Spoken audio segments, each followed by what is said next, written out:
आज का हमारा टॉपिक है जिसका नाम है स्ट्रक्चर ऑफ एटम।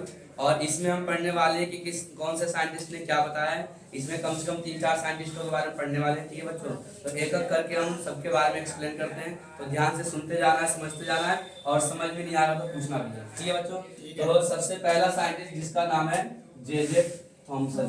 क्या नाम है बच्चों? J Thomson. ध्यान से देखना इन्होंने क्या बताया। इससे पहले हमने तीसरे चैप्टर में पढ़ा था जॉन डाल्टन के बारे में। जॉन डाल्टन ने बताया था एटम्स को हम दो भागों में डिवाइड नहीं कर सकते, एटम्स को दो भागों में नहीं बांट सकते। और उन्होंने बताया कि जितने भी एटम्स होते हैं सबके पास मास होता है, चाहे कोई सा भी एटम्स क्यों ना हो, सबके पास क्या होता है? मास होता है।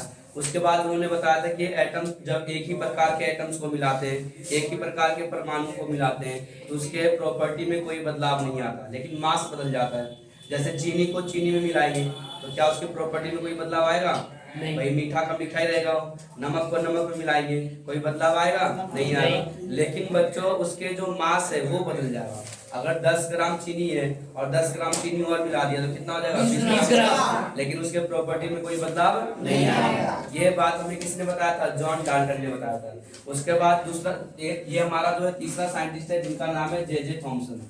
इन्होंने क्या किया? अपने परमाणु मॉडल देने के लिए इन्होंने तरबूज लिया। क्या लिया भाई? तरबूज लिया, वाटरमेलन लिया। ध्यान से देखते जाना, वाटरमेलन लिया। और वाटरमेलन के अंदर क्या होते हैं? बीज होते हैं बहुत सारे। तरबूज के अंदर बहुत सारे बीज होते हैं, सीड्स होते हैं बहुत सारे। ठीक है, और बच्चों इस बीज को इन्होंने नेगेटिव चार्ज माना। क्या माना इसको? Negative charge. ध्यान से समझते जाना, लास्ट में पूछूंगा। ठीक है, देखते हैं कि इसको कितना समझ में आ रहा है, पता चल जाएगा। इससे इन्होंने नेगेटिव चार्ज मान लिया। कौन सा चार्ज माना? Negative charge. और जिसके अंदर बीज धसे होते हैं, मतलब पूरे तरबूज को इन्होंने क्या मान लिया? पॉजिटिव चार्ज मान लिया। क्या मान लिया इसको? पॉजिटिव चार्ज मान लिया। जो हम खाते हैं क्या नाम है? इसे मान लिया पॉजिटिव चार्ज, मतलब पूरे बीज को, बीज के मतलब बीज के अलावा जो भी पार्ट था उसको पॉजिटिव चार्ज मान लिया। ठीक है, इस बीज को नेगेटिव चार्ज माना, अब बाकी ने क्या मान लिया? पॉजिटिव चार्ज मान लिया। और इन्होंने बताया कि जिस तरीके से तरबूज के अंदर बीज धसे होते हैं, जिस तरीके से तरबूज के अंदर बीज धसे होते हैं, उसी तरीके से जो नेगेटिव चार्ज होता है पॉजिटिव चार्ज में धसा होता है। जो नेगेटिव चार्ज होता है पॉजिटिव चार्ज में धसा होता है। यानी कि पूरे तरबूज को एटम्स मान लिया। पूरे तरबूज को क्या मान लिया? एटम्स मान लिया। इन्होंने कहा एक पूरा तरबूज जो है एक एटम्स है, और एटम्स के अंदर दो प्रकार के पार्टिकल होते हैं, एक नेगेटिव होता है और एक क्या होता है? पॉजिटिव होता है। और इसी नेगेटिव चार्ज को इन्होंने नाम दे दिया इलेक्ट्रॉन। क्या नाम दे दिया? इलेक्ट्रॉन। ई माइनस का मतलब इलेक्ट्रॉन होता है, ध्यान रखना। अगर पेपर में पूछ लिया कि इलेक्ट्रॉन के बारे में किसने बताया, तो जे थॉमसन ने बताया। 1 नंबर का सवाल है, कई बार आया हुआ सवाल है, ध्यान रखना। इलेक्ट्रॉन के बारे में किसने बताया? जे थॉमसन ने बताया। और इलेक्ट्रॉन क्या होता है? जिसपे नेगेटिव चार्ज होता है। जिसपे नेगेटिव चार्ज होता है उसे हम क्या कहते हैं? इलेक्ट्रॉन। जिसपे भी नेगेटिव चार्ज होगा उसे क्या कहेंगे? इलेक्ट्रॉन कहेंगे। और बच्चों इन्होंने क्या बताया? जिस तरीके से तरबूज के अंदर बीज धसे होते हैं, उसी तरीके से जो इलेक्ट्रॉन होता है पॉजिटिव चार्ज में धसा होता है। क्योंकि नेगेटिव चार्ज को क्या नाम दे दिया? इलेक्ट्रॉन दे दिया। इन्होंने बताया इलेक्ट्रॉन जो होता है पॉजिटिव चार्ज में धसा होता है। किसी भी एटम्स के अंदर, ये पूरे तरबूज को क्या मान लिया उन्होंने? एटम्स मान लिया। तो किसी भी एटम्स के अंदर जो नेगेटिव चार्ज होता है, मतलब जो इलेक्ट्रॉन होता है, वो पॉजिटिव चार्ज में क्या होता है? धसा होता है। पहला पॉइंट इन्होंने ये बताया। दूसरा पॉइंट इन्होंने बताया कि नेगेटिव चार्ज और पॉजिटिव चार्ज दोनों हमेशा बराबर होते हैं। अगर मान लिया नेगेटिव चार्ज जो 1 है तो पॉजिटिव चार्ज भी 1 ही होगा। अगर नेगेटिव चार्ज माइनस के 2 है तो पॉजिटिव चार्ज प्लस के क्या हो जाएगा? 2 हो जाएगा। इन्होंने बताया कि जो नेगेटिव चार्ज होता है पॉजिटिव चार्ज के हमेशा इक्वल होता है, यानी कि बराबर होता है। इसीलिए एटम्स को न्यूट्रल कहा जाता है। क्या कहा जाता है? न्यूट्रल कहा जाता है। अगर पेपर में पूछ लिया कि एटम्स को न्यूट्रल क्यों कहा जाता है, तो बताना है क्योंकि नेगेटिव चार्ज और पॉजिटिव चार्ज दोनों हमेशा बराबर होते हैं। दोनों हमेशा क्या होते हैं? बराबर होते हैं। नेगेटिव चार्ज और पॉजिटिव चार्ज बराबर होगा तो क्या हो जाएगा? कैंसिल आउट हो जाएगा। जब कैंसिल आउट हो जाएगा तो क्या कोई चार्ज बचेगा? नहीं बचेगा। तो क्या हो जाएगा? वो न्यूट्रल हो जाएगा। क्या हो जाएगा? न्यूट्रल हो जाएगा। यानी कि 2 पॉइंट इन्होंने बताया। पहले पॉइंट में कि जिस तरीके से तरबूज के अंदर बीज धसे होते हैं, उसी तरीके से नेगेटिव चार्ज होता है पॉजिटिव चार्ज में धसा होता है। और दूसरा पॉइंट इन्होंने बताया कि नेगेटिव चार्ज जो होता है पॉजिटिव चार्ज के बराबर होता है, इसीलिए एटम जो होता है कैसा होता है, न्यूट्रल होता है। एटम कैसा होता है, न्यूट्रल होता है। अब अगर पेपर में पूछ लिया कि न्यूट्रल क्यों होता है, तो क्या बताना, क्योंकि नेगेटिव चार्ज और पॉजिटिव चार्ज बराबर होता है, इसीलिए क्या होता है, न्यूट्रल होता है। उसके बाद बच्चों इलेक्ट्रॉन के बारे में किसने बताया, और बच्चों इलेक्ट्रॉन क्या होता है, जिसपे नेगेटिव चार्ज होता है। जिसपे नेगेटिव चार्ज होता है उसे हम क्या कहते हैं, इलेक्ट्रॉन। जिसपे नेगेटिव चार्ज होता है उसे हम क्या कहते हैं, इलेक्ट्रॉन। समझा गए बच्चों, इन्होंने क्या बताया। तरबूज के एग्जांपल देकर इन्होंने समझाने की कोशिश किया कि एटम्स के अंदर भी दो प्रकार के पार्टिकल्स होते हैं, एक नेगेटिव होता है और एक क्या होता है, पॉजिटिव होता है। नेगेटिव को इन्होंने क्या नाम दे दिया, इलेक्ट्रॉन नाम दे दिया। और क्या बताया कि इलेक्ट्रॉन जो है पॉजिटिव चार्ज में धसे होते हैं। इलेक्ट्रॉन जो होते हैं पॉजिटिव चार्ज में धसे होते हैं। और ऐसा क्यों बताया, क्योंकि तरबूज का एग्जांपल दिया था। तरबूज के जो बीज होते हैं क्या होते हैं, वो धसे होते हैं। इसका मतलब इलेक्ट्रॉन भी क्या होंगे, धसे होंगे। इसके अंदर धसे होंगे पॉजिटिव चार्ज, और नेगेटिव चार्ज और पॉजिटिव चार्ज क्या होता है, हमेशा बराबर। इसलिए एटम क्या होता है, न्यूट्रल। एटम क्या होता है, हमेशा न्यूट्रल। यही बात बच्चों इन्होंने बताया, ठीक है। उसके बाद अब हमारा अगला साइंटिस्ट आता है, ठीक है, और जिनका नाम है रदरफोर्ड। क्या नाम है, रदरफोर्ड। चलो रदरफोर्ड के बारे में बात करते हैं। इन्होंने क्या बताया भाई, कम से कम तुम लोग स्टूडेंट हो, कोचिंग के विद्यार्थी हो, बच्चों डस्टर वगैरह ला के रखा करो, ठीक है। मैं वीडियो में कपड़े से साफ करूंगा, अच्छा लगेगा तुम लोगों को, बोलो। ये हमारे कुछ नालायक बच्चे जो कह रहे हैं अच्छा लगेगा, सही है भाई, इसे साफ कर लेते, कोई नहीं भाई यहाँ से बढ़िया साफ है ना, बढ़िया साफ हो रही है इससे। चलो ठीक है भाई। हाँ भाई लकी परियार, कम से कम आएगा भाई, डस्टर वेस्टर ला कर दिया कर यार, बेइज्जती करवा रहा है सबके सामने। अगला साइंटिस्ट कौन है भाई, रदरफोर्ड। अब देखो बच्चों रदरफोर्ड ने क्या बताया। आखिर रदरफोर्ड ने बताया क्या, पूरा सिस्टम बदल के रख दिया इन्होंने, ठीक है। इन्होंने एटम्स के बारे में ऐसी बात बताया कि बच्चों पूरा सिस्टम बदल गया। पूरा मतलब जो थ्योरी उन्होंने दिया, जो मॉडल दिया, वो पूरा अलग ही दिया, सबसे अलग दिया और सबसे बढ़िया भी दिया। और एक बात भी गलत नहीं बताई उन्होंने, सारी बात उनको सही सही बताया, ठीक है। अब क्या बताया देख लो बच्चों। सबसे पहले इन्होंने क्या लिया, गोल्ड फॉइल लिया, सोने की पन्नी। कौन से पन्नी लिया इन्होंने, सोने का पन्नी लिया इन्होंने, ठीक है, गोल्ड फॉइल लिया। अब बच्चों अब सवाल आता है कि भैया गोल्ड फॉइल क्यों लिया, सोने का पन्नी क्यों लिया, क्या रीजन है बच्चों। सोना जो होता है सबसे ज्यादा मेलेबल होता है। मेलेबल का मतलब उसे पतले से पतले पिंडी में बना सकते हैं। अगर मान ली सबसे पतला पिंडी बनाना हो तो हमें गोल्ड लेना पड़ेगा, सोना लेना पड़ेगा, क्योंकि इससे ज्यादा पतला पिंडी किसी का बन ही नहीं सकता, ठीक है, प्लास्टिक का भी नहीं बन सकता। इसीलिए इन्होंने क्या लिया, गोल्ड फॉइल लिया, सोने का पिंडी लिया। बच्चों एल्युमिनियम फॉइल जानते हो क्या होता है, एल्युमिनियम फॉइल जिसमें रोटी लपेट कर लंच लेकर जाते हैं, कभी उसको जलाकर देखा, वो जलता नहीं है, क्योंकि बच्चों क्या मेटल है। अब मेटल कभी जलता नहीं हो, क्या होता है, पिघल जाता है। और उसे पिघलाने के लिए क्या चाहिए, हाई टेम्परेचर चाहिए भाई, कम से कम 500 डिग्री से ऊपर टेम्परेचर चाहिए। तो इतना टेम्परेचर तुम घर में देना संभव नहीं है, इसलिए जो एल्युमिनियम फॉइल होता है वो कभी जलता नहीं है, ना तो पिघलता है, क्योंकि वो क्या है, मेटल है, धातु है। तो इसी तरीके से बच्चों गोल्ड फॉइल भी होता है। गोल्ड फॉइल का भी इस्तेमाल मिठाइयों के ऊपर किया जाता है, मिठाइयों के ऊपर चिपका देते हैं, जो महंगे महंगे मिठाइयाँ होती है, ठीक है, और सिल्वर को भी चिपका देते हैं। लेकिन हम तो भाई लोकल वाली मिठाई खाते हैं, हमें दिखता नहीं, सिल्वर का दिख जाता है। मुझे ऐसा लगता है वो सिल्वर का भी नहीं होता, एल्युमिनियम का होता है, ठीक है, क्योंकि सस्ती मिठाई ना, इसलिए महंगी मिठाइयों में होता है ऐसा। अब जैसे मान लिया 10 रुपये की मिठाई खरीदेंगे और 10 रुपये को गोल्ड थोड़ी देगा भाई, 10 रुपये सोना ही दे देगा, तो उसका फायदा क्या होगा, कुछ फायदा होगा भाई। इसीलिए हम जो है मिठाई खाते हैं वो लोकल वाले खाते हैं, महंगे वाले खाए तो सोने का पिंडी मिलेगा उसके ऊपर, ठीक है भाई। अब देखो बच्चों क्या किया इन्होंने सोने का पिंडी लिया, गोल्ड फॉइल लिया, और इसमें से बच्चों अल्फा पार्टिकल को गुजारा। क्या गुजारा इन्होंने, अल्फा पार्टिकल। अब ध्यान से सुन लो बच्चों, अल्फा पार्टिकल क्या होता है, अल्फा बीटा और गामा 3 प्रकार के पार्टिकल होते हैं। अल्फा बीटा और गामा 3 प्रकार के पार्टिकल होते हैं, अल्फा बीटा गामा। और बच्चों 3 प्रकार के रेज भी बोल सकते हैं इसको, और ये तीनों रेज जो बच्चों सूरज के किरणों से, जो सनलाइट है, सनलाइट में से ये तीनों रेज है जो निकलता है, तीनों रेज निकलता है, अल्फा बीटा और गामा।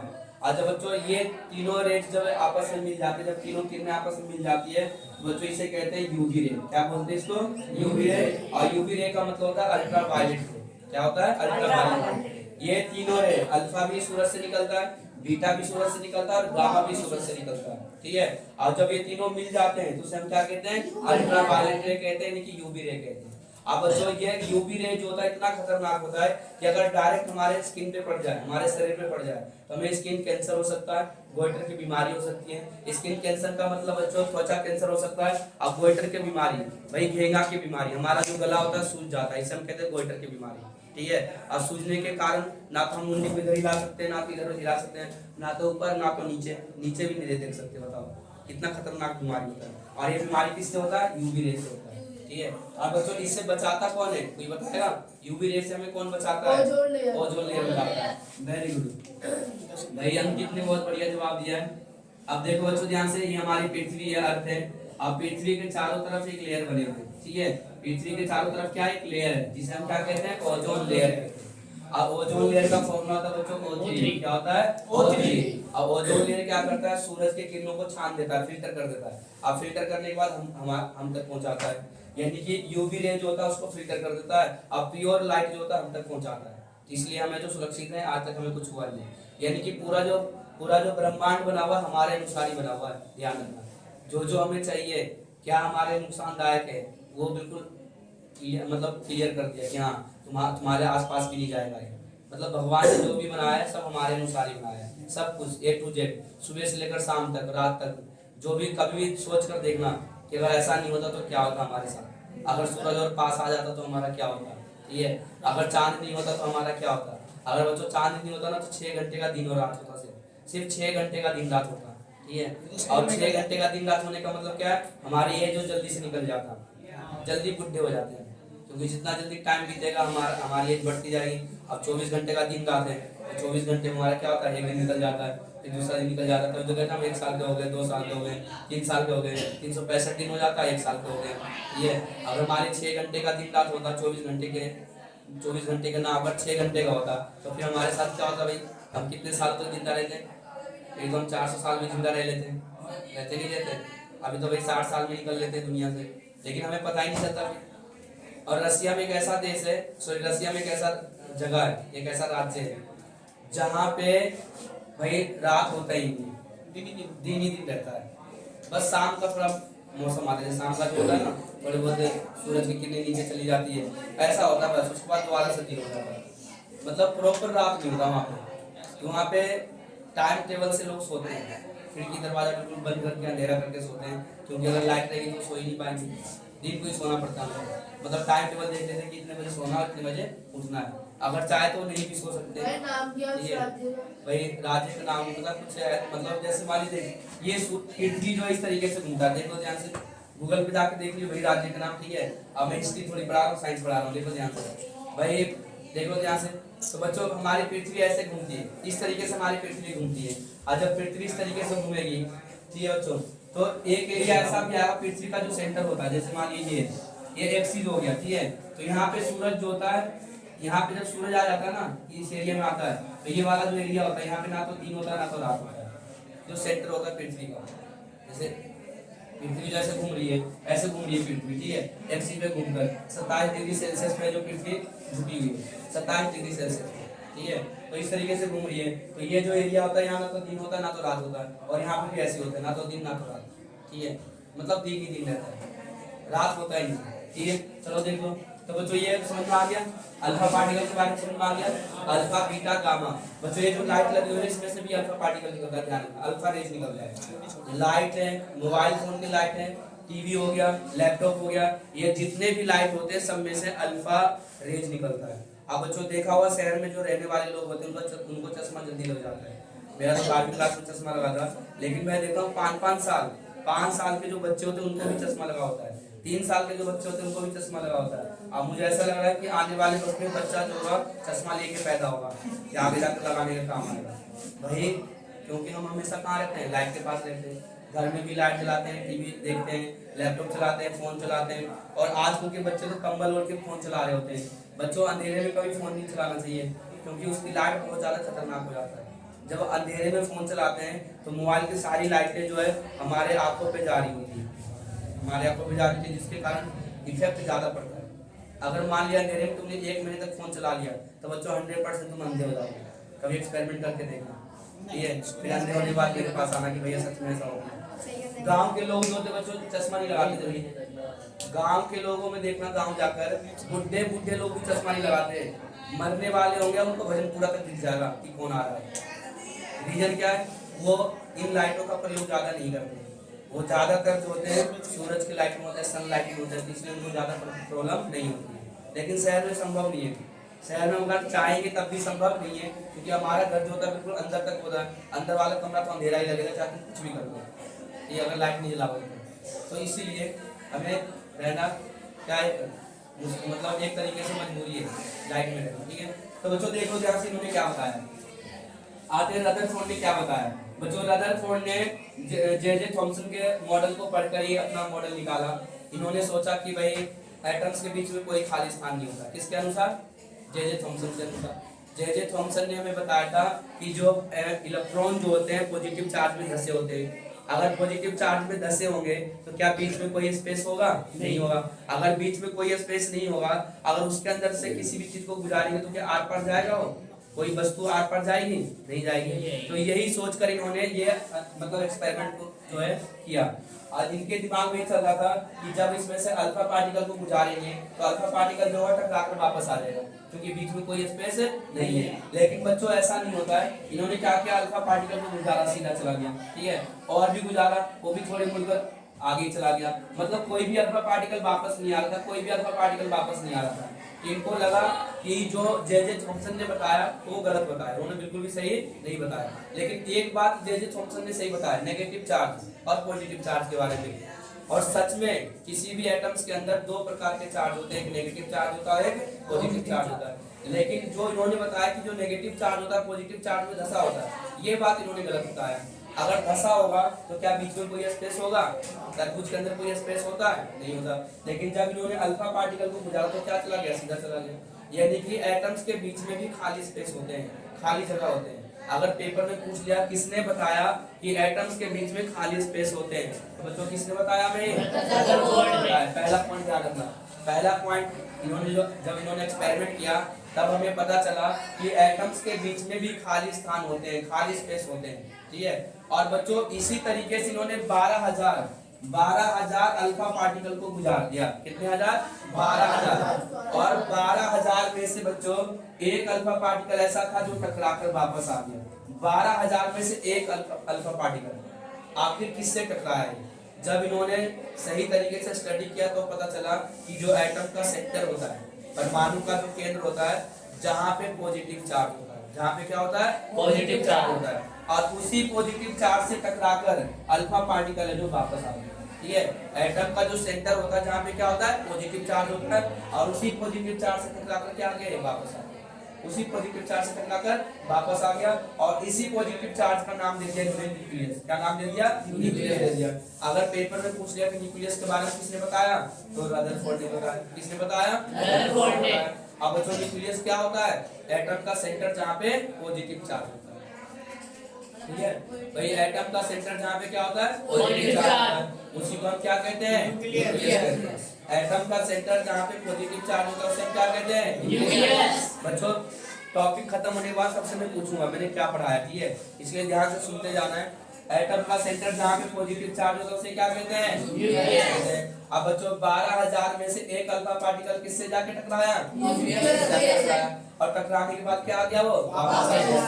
180 पे वापस आ गया। जैसे गया वैसे वापस आ गया। ठीक है, जैसे गया वैसे क्या आ गया? वापस आ गया। उसके बाद इन्होंने बताया कि बच्चों जो इलेक्ट्रॉन होता है वो न्यूक्लियस के चारों तरफ चक्कर लगाता है। इलेक्ट्रॉन जो होता है क्या करता है? न्यूक्लियस के चारों तरफ चक्कर लगाता है। इलेक्ट्रॉन न्यूक्लियस के चारों तरफ चक्कर लगाता है। और यही इनकी कमियां थी। ये क्या थी इनकी कमियां थी? बंदे ने सही बताया, बंदे ने सही बताया कि इलेक्ट्रॉन चक्कर लगाता है, सच में चक्कर लगाता है। ये जो है इलेक्ट्रॉन जो है सच में न्यूक्लियस के चारों तरफ चक्कर लगाता है, लेकिन ये प्रूफ नहीं कर पाया। क्या प्रूफ नहीं कर पाया? देख लो बच्चों, भाई इन्होंने बताया इलेक्ट्रॉन न्यूक्लियस के चारों तरफ चक्कर लगाता है। चलो ठीक है, मान लेते हैं चक्कर लगाता है। भाई अगर इलेक्ट्रॉन चक्कर लगाएगा तो इलेक्ट्रॉन के एनर्जी भी खत्म होगी, भाई ऊर्जा खत्म होगा ना। आज जब एनर्जी खत्म होगी तो इलेक्ट्रॉन के एनर्जी खत्म होने के साथ इलेक्ट्रॉन क्या होगा? धीरे धीरे इसकी स्पीड कम हो जाएगी। और जब स्पीड कम होगी तो फिर किससे जाके टकरा जाएगा? ये न्यूक्लियस से जाके टकरा जाएगा, जो कि पॉसिबल नहीं है। अगर न्यूक्लियस से टकराएगा तो एटम क्या होगा? डिस्ट्रॉय हो जाएगा। जो कि संभव नहीं है। अगर इलेक्ट्रॉन एटम्स को डिस्ट्रॉय होना संभव नहीं है, यानी कि इलेक्ट्रॉन को न्यूक्लियस में टकराना संभव नहीं है, तो ये बताओ इलेक्ट्रॉन को एनर्जी कहाँ से मिलती है, ऊर्जा कहाँ से मिलता है। अगर मान ले भाई तुम भाग रहे हो, कितने देर तक भागोगे कंटिन्यू, 1 घंटे तक, 2 घंटे तक, धीरे धीरे एनर्जी लेवल क्या हो जाएगा, डाउन हो जाएगा, एनर्जी कम हो जाएगी ना। जब एनर्जी कम होगी तो तुम्हारी स्पीड भी क्या हो जाएगी, कम हो जाएगी। एक वक्त ऐसा होगा भगते भगते तुम गिर जाओगे, क्योंकि एनर्जी लेवल पूरा क्या हो जाएगा, खत्म हो जाएगा। तो बच्चों दोबारा से भगने के लिए क्या करना पड़ेगा, एनर्जी लेना पड़ेगा, खाना पड़ेगा, पीना पड़ेगा, आराम करना पड़ेगा, तभी तो भाग पाओगे। तो इसी तरीके से जब इलेक्ट्रॉन चक्कर लगाएगा तो इलेक्ट्रॉन की एनर्जी खत्म होगी है। जब एनर्जी खत्म होगी तो ये किससे जाके टकराएगा, न्यूक्लियस से जाके टकराएगा, जो कि संभव नहीं है। अगर संभव नहीं है तो ये बताओ इसको एनर्जी कहाँ से मिलती है। ये बात है जो रदरफोर्ड नहीं समझा पाए। और ये क्या थी, इनकी कमियां थी, यानी कि लिमिटेशन था। लिमिटेशन का मतलब कमियां, ध्यान रखना, ठीक है। इसे ड्रॉबैक भी कहा जाता है। समझ में आ गया बच्चों। यानी कि इन्होंने जो भी बताया बिल्कुल परफेक्ट बताया, और इन्होंने ये भी बताया ये भी सही था, लेकिन एक्सप्लेन नहीं कर पाए। अगर एक्सप्लेन नहीं कर पाए तो इनकी क्या हो गई, ये कमियां हो गई। और इस कमी को दूर करने के लिए नया साइंटिस्ट आ गया जिनका नाम है नील्स बोर। क्या नाम है, नील्स बोर। तो सबसे पहले बच्चों मैं इसके बारे में एक बार बता देता हूँ इन्होंने क्या किया। सबसे पहला पॉइंट याद रखना, इन्होंने सोने का पिंडी लिया, गोयल कोयल लिया। क्यों लिया, क्योंकि सबसे ज्यादा मेलेबल होता है, और इसमें से अल्फा पार्टिकल गुजारा। जब अल्फा पार्टिकल गुजारा तो सीधे जा रहे थे, और इसी तरीके से कितने अल्फा पार्टिकल गुजार दिया, 12,000 में से एक अल्फा पार्टिकल टकरा करके आ गया 12,000। अब बच्चों किससे टकराया हो, न्यूक्लियस। और न्यूक्लियस क्या होता है, एटम का सेंटर होता है जहाँ पे पॉजिटिव चार्ज होता है। और उसके बाद उन्होंने बताया कि एटम्स के बीच में भी खाली स्थान होते हैं। किससे पता चला, अल्फा पार्टिकल से पता चला, ठीक है। उसके बाद उन्होंने क्या बताया, इलेक्ट्रॉन जो न्यूक्लियस के चारों तरफ चक्कर लगाता है, लेकिन ये नहीं समझा पाए कि इलेक्ट्रॉन को एनर्जी कहाँ से मिलती है। ये क्या थी इनकी कमी। समझ में आ गया बच्चों, कोई प्रॉब्लम याद है। अब मैं तुम सबसे एक एक करके पूछूंगा, ठीक है। तो क्या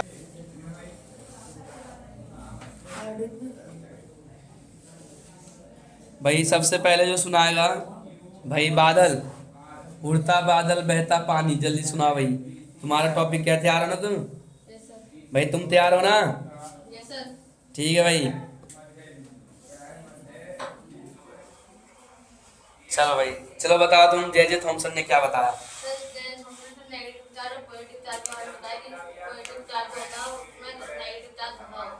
हाँ जी, उसके अंदर जो बीज होते हैं उसके अंदर पॉजिटिव चार्ज नेगेटिव चार्ज पहले दिखाया कि जैसे पॉजिटिव चार्ज के अंदर नेगेटिव चार्ज छपे होते हैं, वैसे एटम्स में पॉजिटिव चार्ज नेगेटिव चार्ज छपे होते हैं। कौन सा एग्जांपल लिया था, आ जाएगा।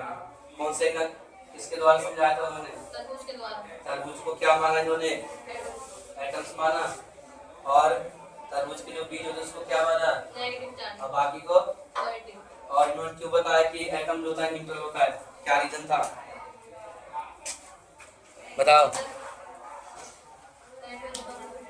भाई। इन्होंने ऐसा क्यों कहा जो एटम्स होता है न्यूट्रल होता है, बताओ।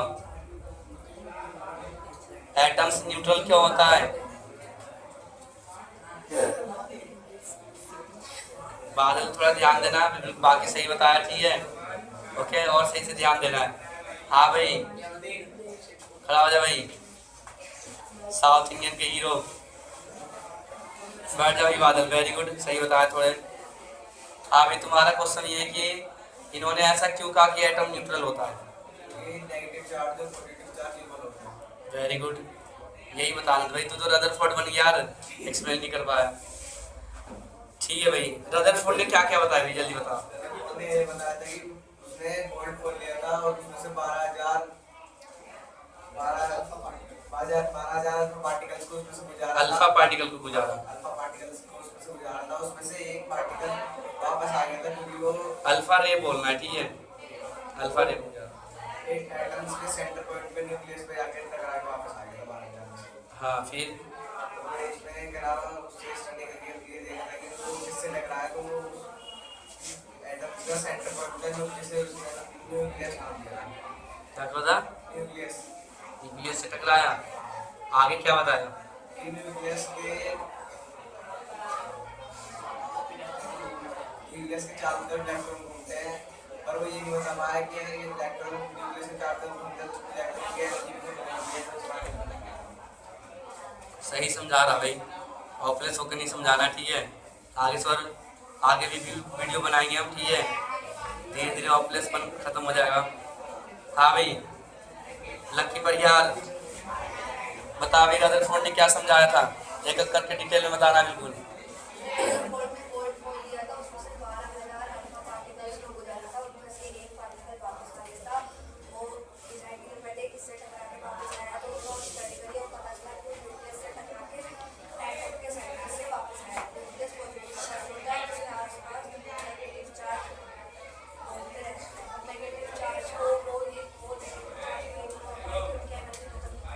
क्या तुम्हारा बोलना है, इलेक्ट्रॉन किसकी तरफ चक्कर लगाता है?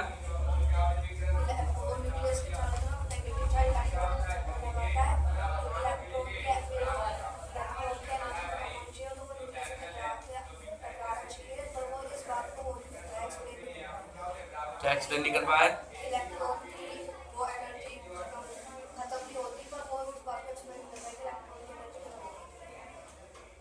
इलेक्ट्रॉन को एनर्जी कहाँ से मिलती है ना, ये नहीं समझा पाया। वेरी गुड, और सही से ध्यान देना आगे, ठीक है। हाँ जी रितेश है, रितेश जवाब देगा। हाँ भाई भाई तुम्हारा क्वेश्चन है जे थॉमसन ने क्या बताया था? हाँ किसका एग्जाम्पल देकर क्या बताया, समझाओ जल्दी।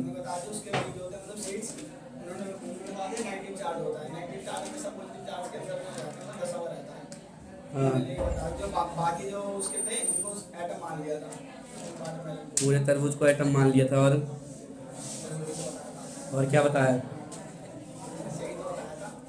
और एटम न्यूट्रल क्यों होता है भाई, एटम को न्यूट्रल क्यों कहा गया? न्यूट्रल इसलिए कहा गया कि जितना नेगेटिव चार्ज जैसे -2 होगा और पॉजिटिव +2 होगा, इक्वल टू में 0 होगा, इसलिए न्यूट्रल माना। इलेक्ट्रॉन के बारे में किसने बताया था? इलेक्ट्रॉन के बारे में उसे इलेक्ट्रॉन से कहा जाता है positive charge, positive charge negative charge, और बात ध्यान देना हो, ध्यान देना, ठीक है। अभी पॉजिटिव नेगेटिव हो रहा भाई, कोई नहीं भाई बैठ जाओ। हाँ भाई छोटा डॉन भाई, रदरफोर्ड ने क्या बताया भाई? गोल्ड फॉइल ली, हाँ उसमें से 12,000 पार्टिकल क्रॉस करवाए, उसमें से एक पार्टिकल आया है बाकी। कौन सा पार्टिकल? ये नहीं बताया, ये नहीं बताया उसने, ये गलत बात है, उसने बताया। पार्टिकल अच्छा अल्फा पार्टिकल, फिर क्या हुआ? न्यूक्लियस से टकराने से वापस आ गया। हाँ उसके बाद क्या बताया? उसका एनर्जी कहाँ से नहीं मिलती? इलेक्ट्रॉन, किसको एनर्जी नहीं मिल रही? क्यों नहीं? इलेक्ट्रॉन को एनर्जी नहीं मिलती। कौन बताया कि नहीं मिल रही है? अगर नहीं मिलेगी तो फिर घूमेगा कैसे हो भाई, और ध्यान देना है, ठीक है। ऐसे काम नहीं चलेगा भाई, ठीक है। हाँ भाई नेक्स्ट, हाँ भाई जे थॉमसन ने क्या बताया भाई? जे थॉमसन ने ये बताया कि जो तरबूज या वाटरमेलन उसमें से उसके जो बीज होते हैं वो नेगेटिव चार्ज होते हैं और बाकी पॉजिटिव चार्ज, इन सबको आइटम माना जाता है। एटम बोल रहा है। हाँ बोलो, सबको एटम माना था? अरे बीज इसको एटम्स माना था, आइटम मत बोल दियो। भाई एटम ही बोल रहा है। किसको माना था आइटम? वाटरमेलन को क्या माना? एटम्स माना है ना, आइटम मत बोलिए भाई, आगे बोलो। फिर क्या हुआ भाई, और ध्यान देना आगे से, ठीक है। ओके हाँ भाई इसको पास करवा, हाँ इधर से सही। हाँ भाई बताएगा भाई,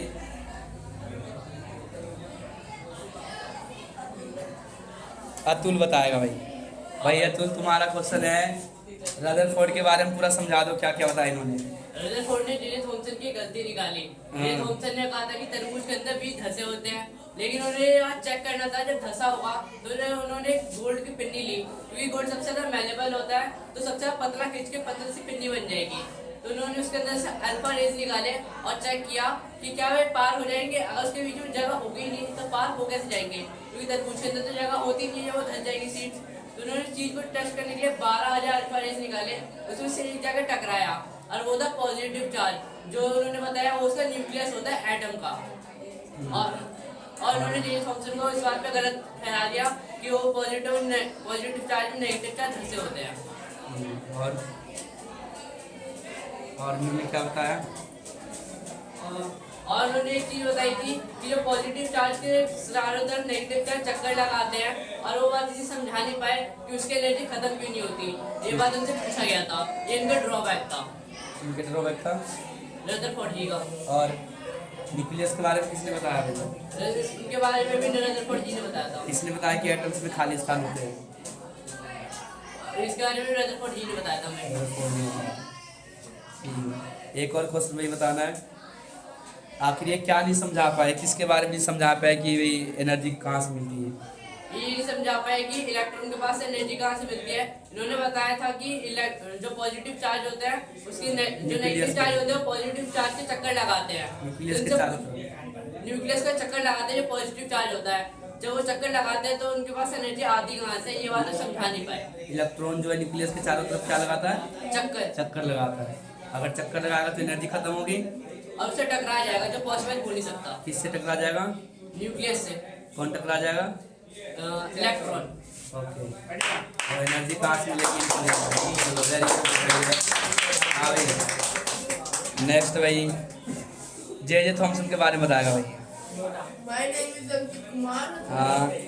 And जे थॉमसन ने बताया कि उसने एक एग्जाम्पल के लिए एक वाटरमेलन दिया, उसके अंदर उसके बीजों को नेगेटिव चार्ज माना और बाकी सबको पॉजिटिव चार्ज माना। उसने डिस्कवर किया कि नेगेटिव चार्ज हमेशा पॉजिटिव चार्ज के अंदर धसे होते हैं और जितना नेगेटिव चार्ज होगा उतना ही पॉजिटिव चार्ज भी होगा, जो कैंसिल आउट हो जाए तो न्यूट्रल हो जाए। ओके, और क्या बताया? इलेक्ट्रॉन क्या होता है? इलेक्ट्रॉन नेगेटिव चार्ज होता है। इलेक्ट्रॉन जो होता है नेगेटिव चार्ज, माइनस होता है। ई माइनस होता है। वेरी गुड, बहुत बढ़िया बताया भाई, वेरी गुड। हाँ भाई सुखा डॉन। हाँ भाई तुम बता दो रदरफोर्ड ने क्या बताया? तेज बोलो। हाँ हाँ हाँ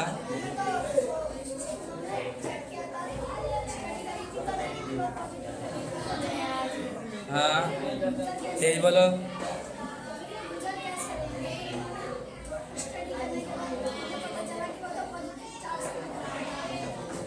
हाँ फिर और इलेक्ट्रॉन किसके चक्कर लगाता है?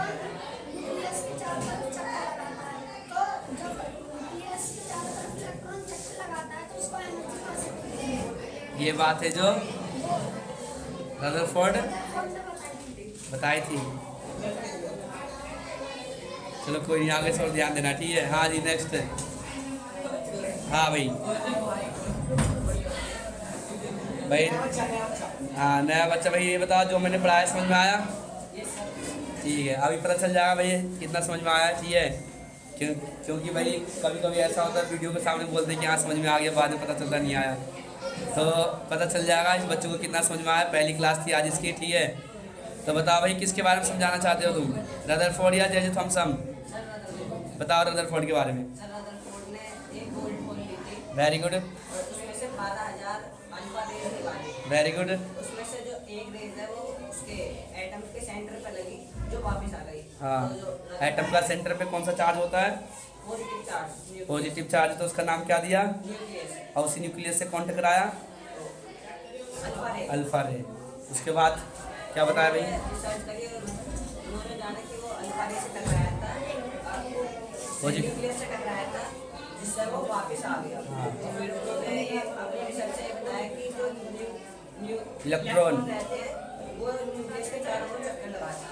Very good. वो ये नहीं बता पाए कि वो इससे एनर्जी कहाँ से मिलती है। किसको? इलेक्ट्रॉन की एनर्जी कहाँ से मिलती है? अगर एनर्जी नहीं मिलेगी तो क्या होगा? जो इलेक्ट्रॉन न्यूक्लियस से टकरा जाएगा तो पॉसिबल नहीं, जो कि पॉसिबल नहीं है। वेरी गुड भाई, समझ में आना? बढ़िया, ओके भाई बैठ जाओ, वेरी गुड। हाँ भाई सबसे पूछो भाई, कहीं किसी को तो माफ कर दो। नहीं सब खत्म। हाँ भाई बताओ जे थॉमसन के बारे में बताओ। जैसे थॉमसन ने ये बताया था कि वाटरमेलन में कि पॉजिटिव चार्ज और नेगेटिव चार्ज होता है। तो नेगेटिव चार्ज में क्या नाम होता है कि बताओ बताओ बताओ। नेगेटिव चार्ज में कि उसके बीच बचे रहते हैं। नेगेटिव चार्ज जो होता है किसमें धसे होता है? पॉजिटिव चार्ज में धसा होता है। और बचे रहते हैं और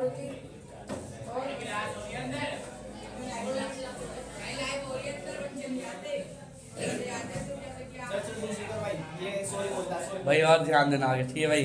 ओके, ऐसे काम नहीं चलेगा और ध्यान देना पड़ेगा, फाड़ के रखना पड़ेगा बिल्कुल सही से।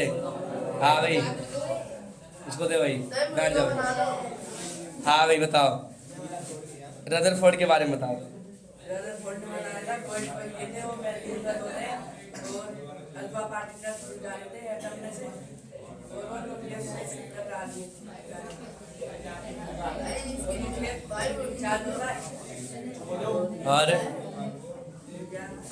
और आगे उन्हें पता चला क्या हो गया था? कौन लगाता है चक्कर? और चक्कर लगाएगा तो क्या होगा? पावर खत्म हो जाएगी, एनर्जी खत्म होगी। एनर्जी खत्म हो जाएगी फिर क्या होगा? कौन नहीं बता पाए? रदरफोर्ड नहीं बताए। भाई समझ में आ गया? तो ये हमारे 9th क्लास के बच्चे हैं। कुछ बच्चों ने बिल्कुल बढ़िया जवाब दिया और कुछ बच्चों को और मेहनत करने की ज़रूरत है। तो बच्चों और मेहनत करना है। ये हमारा छोटा डॉन है, ये इसको वही और थोड़ा मेहनत करना पड़ेगा, ठीक है बच्चों? तो हम अगली क्लास में मिलेंगे।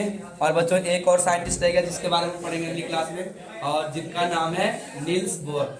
बच्चों आज के लिए इतना ही। जुड़ने के लिए बहुत बहुत धन्यवाद।